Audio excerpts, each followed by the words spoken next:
Dol kay niagi naman puning video wag yun sa imuhang wall dili man gyud ni aksidente mo nang mangayo gyud ko nimo bisag gamay ra gyud kaayong suporta dol ba. Bisag usar gud ka like dol ba malipay na gyud ko ana dol. Bahala na dili nimo i-share dol basta kay mo like lang gyud ka bisag usar ra gyud ka bok dol ba. Ug pwede pod og mo comment ka dol kung nakarelate ka sa akong video kay kadigong video ha dol mga mag-uuma ra gyud nga taga bukid moy nakabalo ani dol. Kay dinhi kong dapita mga idol ako ning gigalam akong kalabaw ba kinuhaan gyud ako nig libon mga dol ba kay kaning libon makapaniwang maguni sa tuwang buhi nga kalabaw. Ang pinakadaghan nga libon ana mamuyo mga idol kanang dalong o kanang mga suok-suok pitong bahin sa iyahang lawas mga idol labi nang dapit diya sa bulog dapit sa liog o kanang dapit sa iyahang tutoy ba mga idol ubos sa iyahang lubot munay talaptan kayo og libon mga idol. Ako pod baya pog nabantayan nga sa diha nga magkuha ko niyang libon mga idol malipay gyud siya ba kay murag matawhayan ng iyahang gibati nga wala na magsupsup sa iyahang lawas nga kanabitong makadaot sa iyaha. Kadtong mga mamuhi ay gyud daghang kaayong mga hayupan mga idol ilahang mga hayupan ila gyud ang tinagad unya ila po nang gisigig gyud liili og naabay na mga kuto diyang daghan kay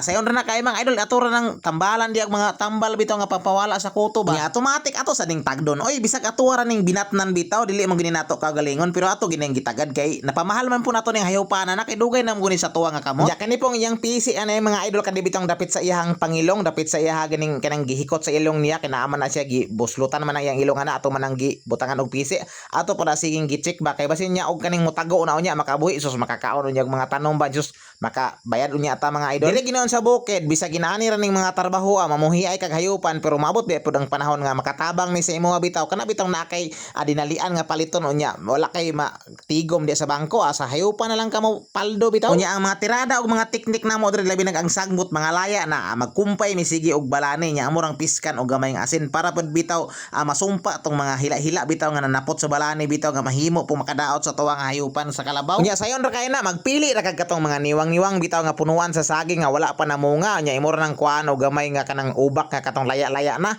unya ang tirada nimo diya ikumpay japon nimo hasta ng dahon unya kanang balaniha mga idol ato nang gikumpay sa tong kalabaw lipay katong kalabaw ana mga idol kay ampay kay niya katubigon ba ya kanang balani mga idol nga saging mga idol pwede sa da siya nimo ikumpay sa baka pwede po na siya sa baboy imo na siyang adaaron yung imong lubkon pinuhon bitaw sa gulan nimo nagamayng peds ug tao matik na imong bigal ana mga idol imong baboy buhi gyud mga idol unya ang diskarte po naman gani ani sa uban pwede man gani po ko ni gulayon dahil sa tawo makaon po ning balani mga idol pero kami dire wala may katry ani kung saon ni pagpumaagi ba kay kaning amuang nasulayan ri pagkumpay ra sa kabaw baka og kaning amuang baboy dire sa bukid lagi basta kay taga bukid gyud taga puyo daghan gyud ang mga diskarte nga makatunan bitaw nga kanang nakatunan po nato sa tong mga lolo og lolo bitaw kato sila wala man tuod to naka-eskwela bitaw og agriculture pero daghan po silang mga pamaagi nga mga ilahabang teknik nga nakatunan bitaw kung saon nato pagbuhat nga makakaon kita dire sa bukid. Kaming taga bukid hagard tod kay mig naong lantawon pero paldo gyapon mi mga idol kay na mas hayupan ni mga kwarta dire sa bukid pero karong panahon na mga idol kinahanglan dili na kita magpili-pili dahil na ta mag-inarte oy.